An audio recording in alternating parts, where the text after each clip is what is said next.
Hello, gentlemen. Coach Tim coming to you here with your weekly VIP update.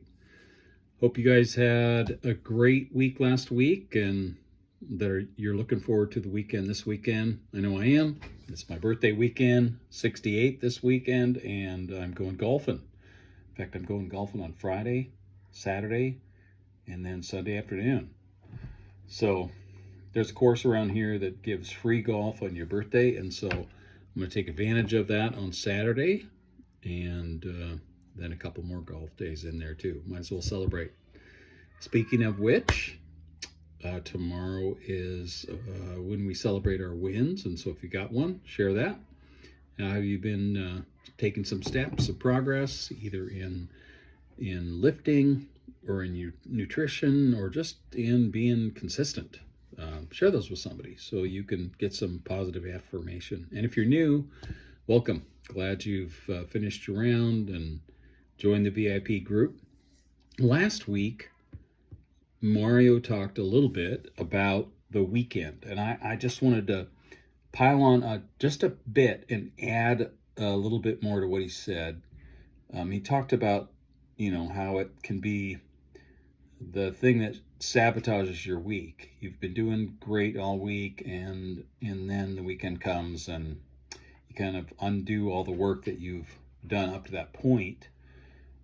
I think sometimes we tend to be a little bit dishonest with ourselves, maybe is the right word, about the weekend. And I think part of that is just we don't realize that often for many of us, the weekend starts Friday.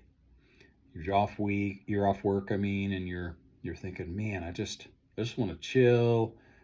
I don't necessarily want to focus. Or you're doing things with people, getting together, going out.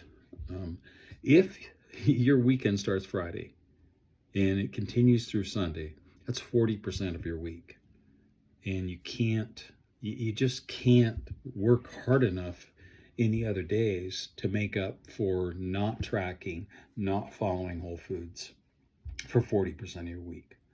So just a reminder to be honest.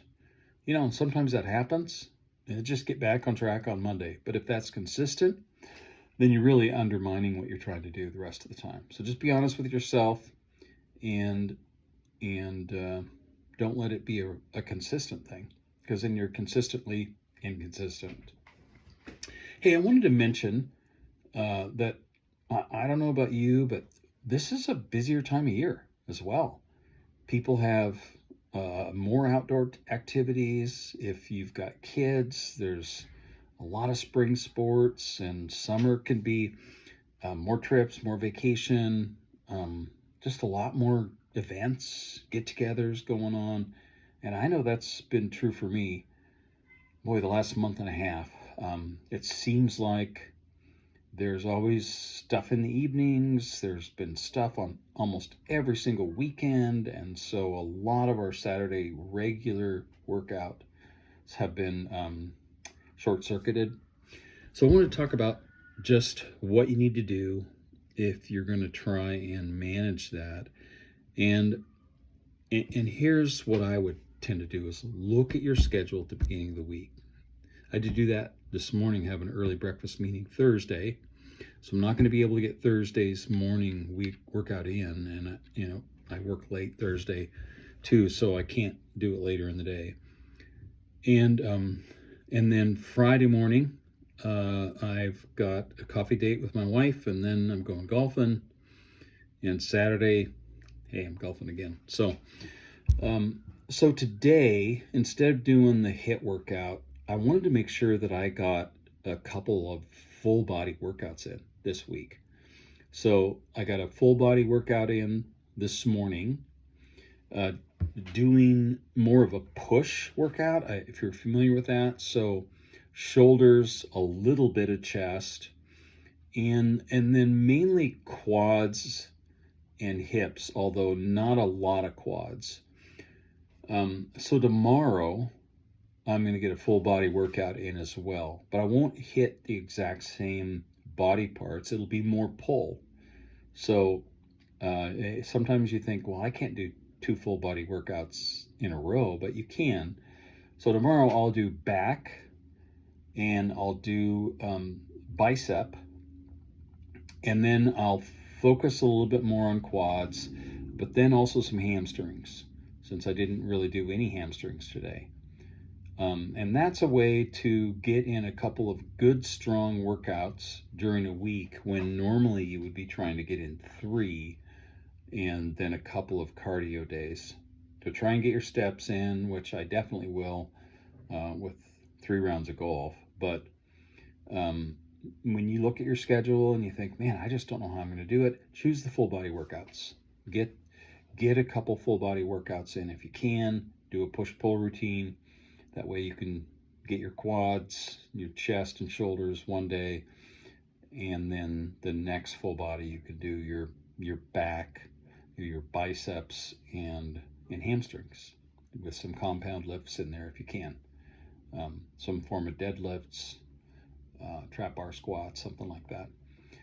So that's just part of the deal for managing your schedule. I also want to mention, if you would like to vary your protein intake and you're using some protein powders, I'm going to suggest that you go to our app and click on the little fork and knife at the bottom, which is the nutrition section, and then begin to scroll down in there, and you'll get to a section called sweets. If you go in there, there are a bunch of recipes that include protein powders. You use whatever kind of protein powder you want. You don't have to use a fast whey protein powder, but it will give you the chance to make ice cream, different flavors of ice cream, or different baked goods, and give yourself a treat that isn't loaded with sugar, and yet also get your protein in at the same time. Great idea. The last thing I wanted to cover was, how do you know when you should progress in your weights? Now remember that the goal is to continually, in every workout, challenge your muscles. You want to be challenging muscles to get your body to build new muscle tissue. So challenge your muscles, but without compromising form. So there's always a balance there, because if you're straining and you begin to compromise form, it's too much weight. You've maxed out.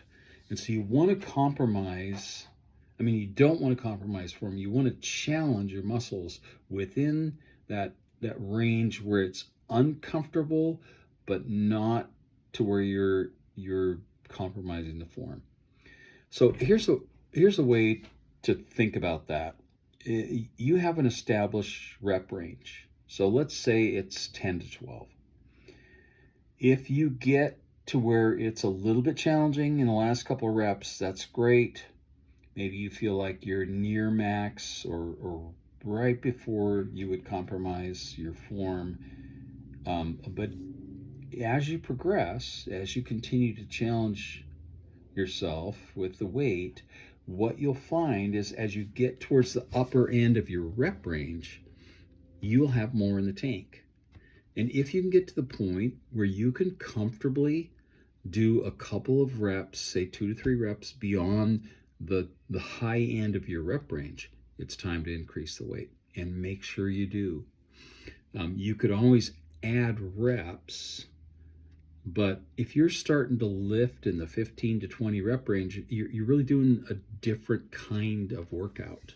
You're building endurance in your muscles, but you want to build strength as well. And so you want to try and stay in that 8 to 12 rep range, unless you're doing some super heavy lifting, which, to be honest, I don't do anymore at 68. I just end up hurting myself. So if you're in that 8 to 12 rep range, and you find that you can go a little beyond that, then it's probably time to increase the weight. Now, what you might find is that in your third, fourth set, depending on how many you're doing, that you may be in the 6 to 8 range on your last set. That's okay. You've moved up, and remember, as soon as you start compromising form with heavier weight, you're done. Don't keep pushing. If you're starting to bring in other parts of your body, you're just asking for injury. You're also not recruiting the same muscles. You're bringing in other muscles, and that kind of defeats the purpose of working on a specific muscle group. So that's about it. Hopefully you guys are continuing to build strength. Remember, that's your goal. I know a lot of guys get in to lose some weight. That's fine. But you do that by making getting stronger your goal. That's going to boost your metabolism. That's going to build more muscle tissue. That's going to burn more calories. And a lean physique is what you want. Hope you guys have a great week this week. And we'll talk to you later.